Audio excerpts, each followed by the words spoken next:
I'm Kelly from Kelly Kid, and today we're going to make flourless chocolate cake. So this is a really simple recipe. It's going to make 2 individual chocolate cakes, and it's a great one for a holiday like Valentine's Day, or just for dessert if you are gluten-free. So we're gonna get started by making sure we have all of our ingredients and supplies. So for this, you'll just need some cocoa powder, which we're just gonna use for dusting the inside of the ramekins. So if you don't have cocoa powder, you can very easily use flour. We're gonna need some butter and semi-sweet chocolate chips. We have sugar and light brown sugar, vanilla, salt, and an egg.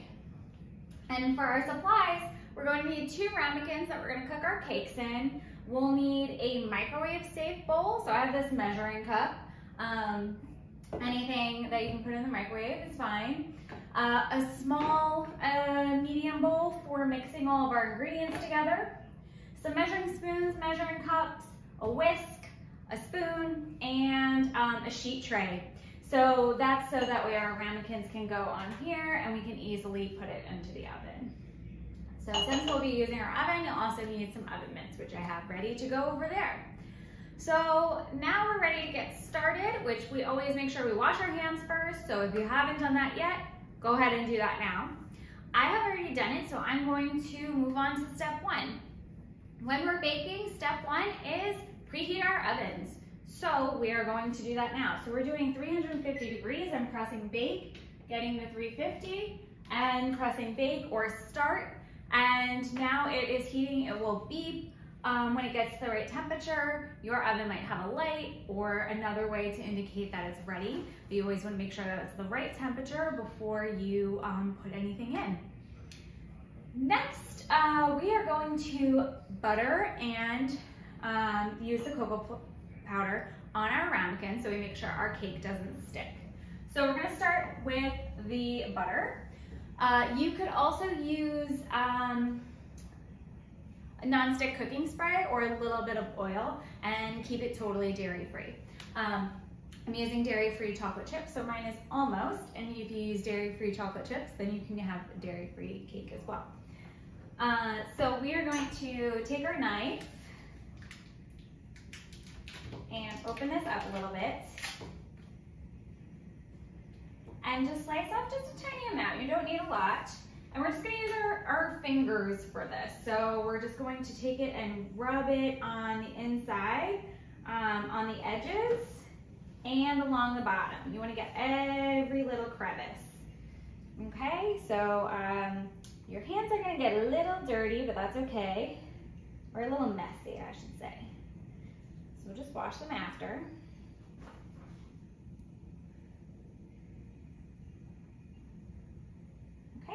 So that one's done. We will set it to the side. I'll set it to the side over here. I don't want it to get too warm. And we'll do the same thing for the next one.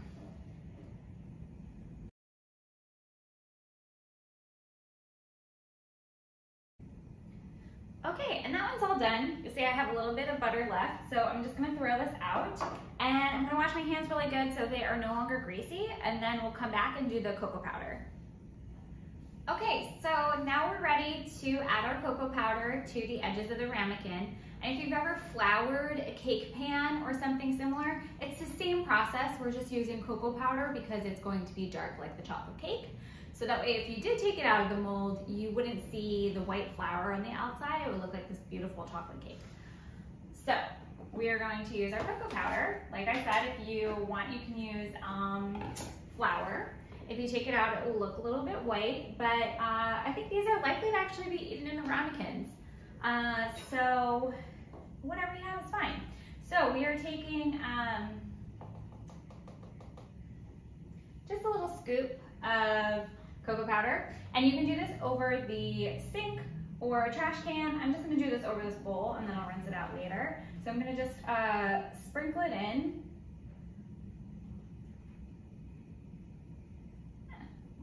Scoop it in. And then what we're gonna do is we're going to turn our ramekin so that way all of the cocoa powder gets all over every edge. And I'm gonna do a little bit of like tapping like this to get the cocoa powder to go where I wanna go. Now the bottom is mostly covered, but we want to get the edges. It gets a little tricky because you want to get it to the edge but not have it fall out. So now I have gotten it a little bit to the edge, and I'm going to just move my ramekin. Some will fall out like that, which is fine. And we're going to keep turning and tapping until we have a completely covered ramekin. So I have extra, I could just dump it out, but I know I need some in here, so I'm going to dump it into my other ramekin. And then we're going to give it a good couple of taps upside down. So that way we get rid of all that excess. So now it's nice and cocoa powdered and it won't stick. And now we're going to do the same thing with this one. I'm going to add just a little bit more, not as much as last time. And same thing, so I'm going to move it around the bottom and then tackle the edges, okay?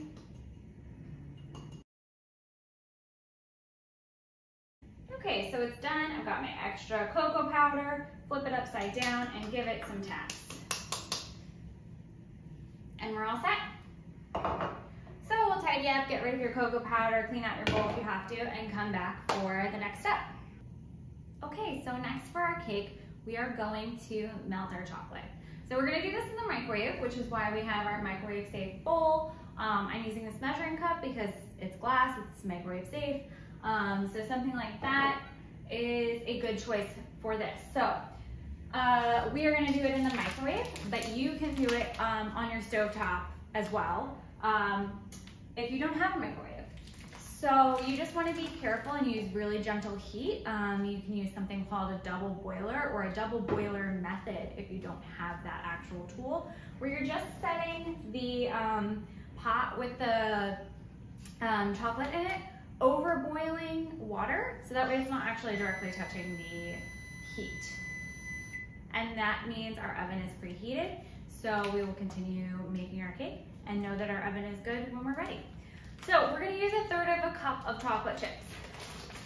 So I could measure it right in this measuring cup, but I'm going to show you in this dry measuring cup.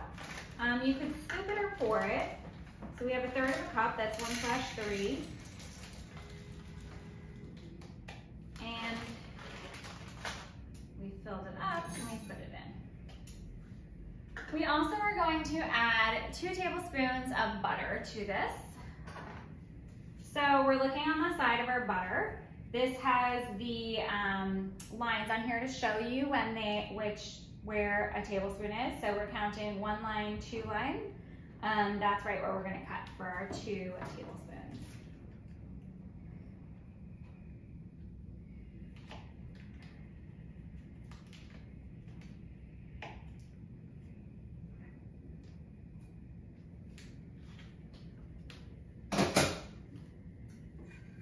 We're gonna get this into the microwave. So I know you can't see my entire microwave, but you can see the buttons I'm going to use. So I get the bowl into the microwave.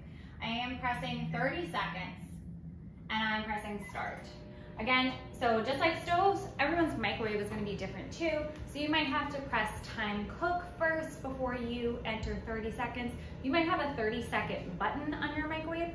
So just get acquainted with your microwave and understand how it works before you get started. So we're going to see how long this takes us. We're going to do it in short increments, 30 seconds, and take it out and stir it. And if we still have chunks of chocolate, then we're going to put it back in and do 15 seconds or 30 seconds, however long we need.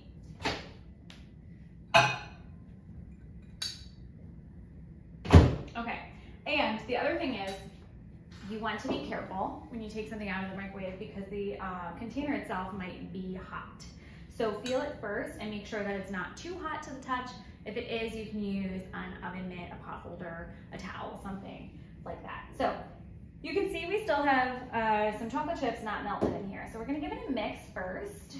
It's pretty good. I've also used mini chocolate chips and those are gonna melt faster. So, oops, I got some chocolate on the floor. We will clean up later.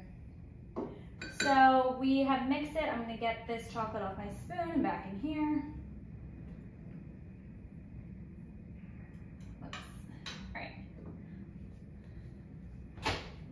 are doing the same thing again. 3, 0, start. I'm going to wash my hands while that runs and come back and check it again.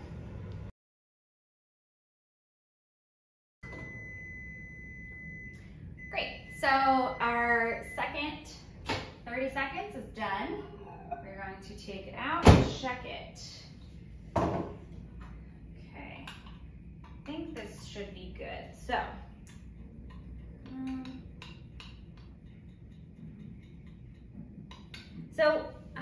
not sure if you can tell, but mine has some, it's still a little chunky, but sometimes the heat of the rest of the chocolate will melt it just fine. So I'm just gonna mix it for a little bit and get that heat to melt the rest of the chocolate and see if we are good.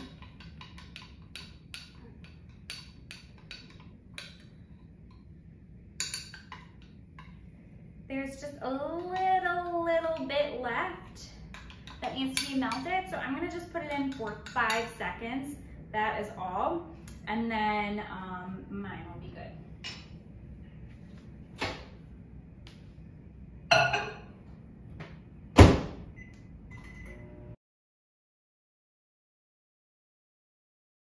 Okay, and it looks nice and smooth now.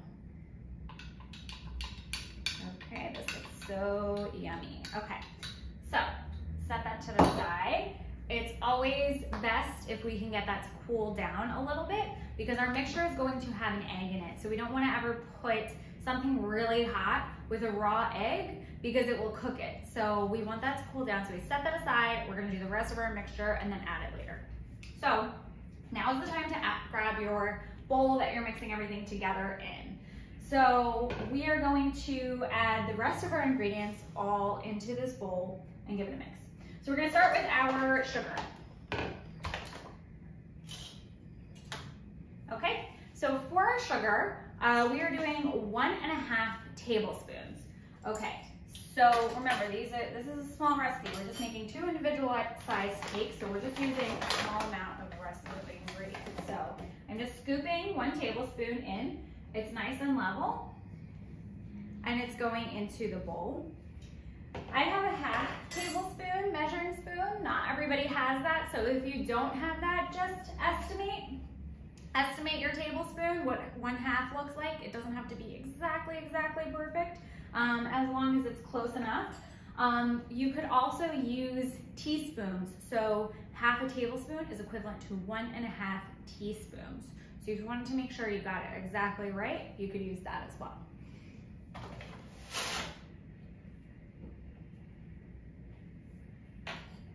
Okay, so we're all done with the sugar.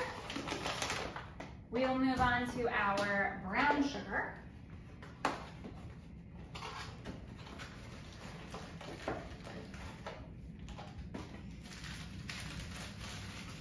Okay, so we just need a tablespoon of brown sugar. So I'm going to wipe off the same tablespoon I just used. And for this, you need to do what we call packing it. It's kind of like if you made a sandcastle, how you have to pack the sand in to make sure you got the right shape. We're doing that with our brown sugar. So I'm just using the bag to do it. You could put your fingers in and do it right with your fingers. So it's packed in this time. So we're going to plop it out of here if we can. There we go. So it was a little bit tough, but see, that's how you know when your brown sugar is packed, right? It comes out in the exact shape that your measuring spoon was in. So that is all set as well.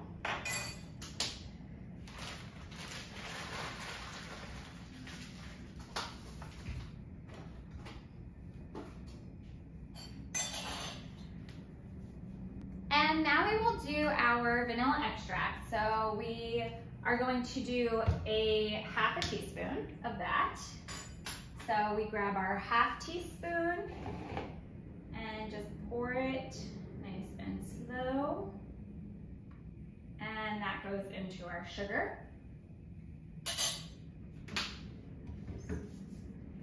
And then we're going to do our salt. So we're doing a 1/4 teaspoon of salt. Nice and slow again. Nice and even. and into our bowl.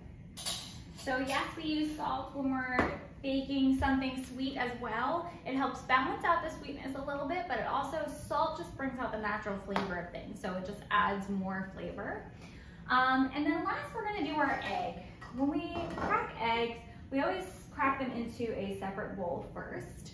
So that way we can make sure it's a good egg and that there is no eggshells in there. So we're going to give it a couple of solid taps on the counter, but not too hard. So it's going to be like this pressure, like a light knock. So we're going to do that. 1, 2. It has the crack. I'm putting my fingers here and pulling the eggshells gently apart. Okay. I've checked. There's no eggshells. It can go into my bowl.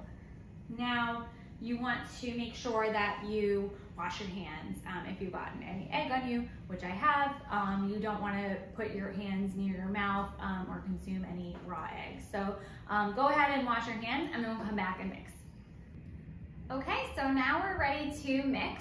And for this, we're going to use a whisk.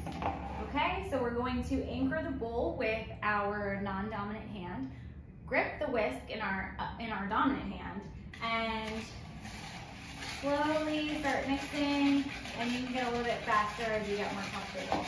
So we want to break up the egg yolk, break up the brown sugar, and whisk it for 30 seconds, a minute, until it's all combined and nice and smooth. So I'm just going to break up my brown sugar a little bit more.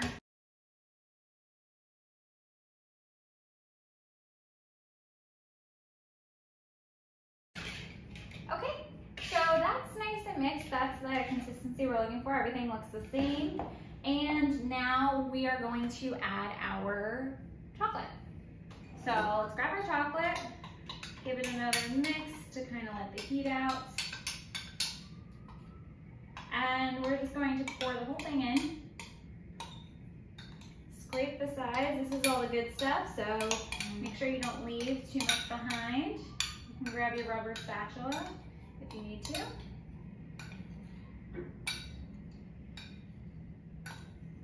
That's a great tool for any kind of scraping to make sure nothing gets left behind.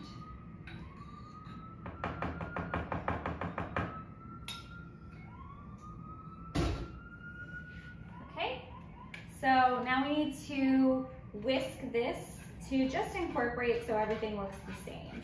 So we don't need to go too long. We're gonna go nice and gentle, scraping the sides and the bottom. And everything looks the same. It looks like a chocolatey cake batter.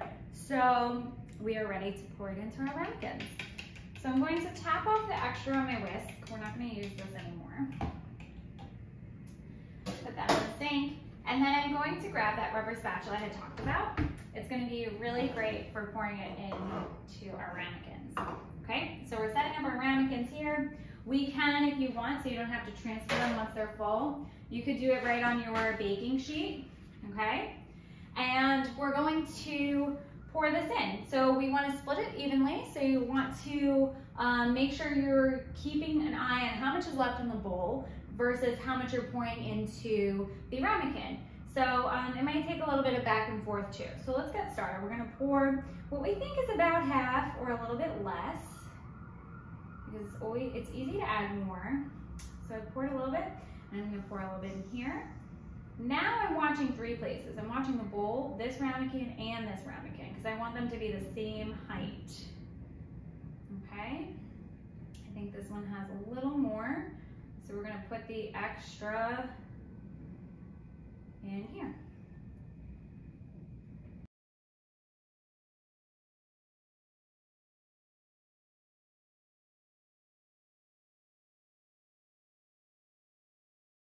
Okay, so our ramekins are full. They look nice and even. You know, I won't tilt it because it is a liquid batter. So we're ready to go in the oven. So we're gonna grab our oven mitts first. We always wanna make sure that we're using our oven safety and always using oven mitts anytime we're going in. So we are going to pull our oven door all the way down and then put our ramekins in. Make sure to move slowly because they could slide around. You want to hold the tray even. Close the door, and now we need to set a timer so we don't forget about it. So this is going to bake for about 20 to 22 minutes. So we're going to check it at the 20-minute mark. So I'm going to use the timer on my microwave. Okay, so my timer is going. We are going to use this bake time to clean up our kitchen.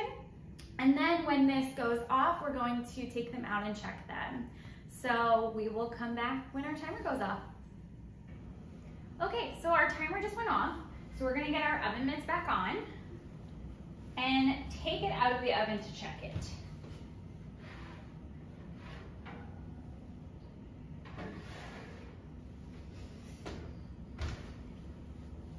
Okay, so we're gonna use this toothpick. You can use a skewer or something like that, and we're just gonna insert it into the middle to see, and it comes out wet, covered in batter. So it's not done.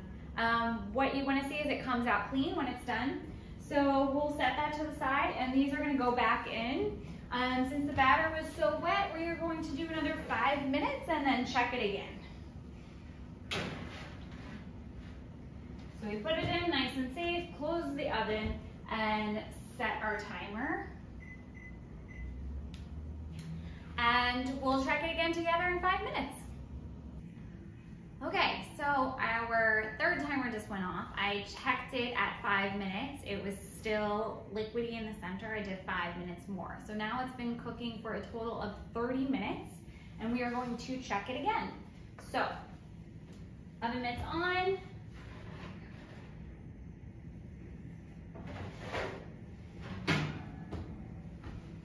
Cake's out, and we're going to take our toothpick and stick it in. Okay, so that is what we're looking for. It has a little bit of chocolate crumbs, but it is no longer liquid batter.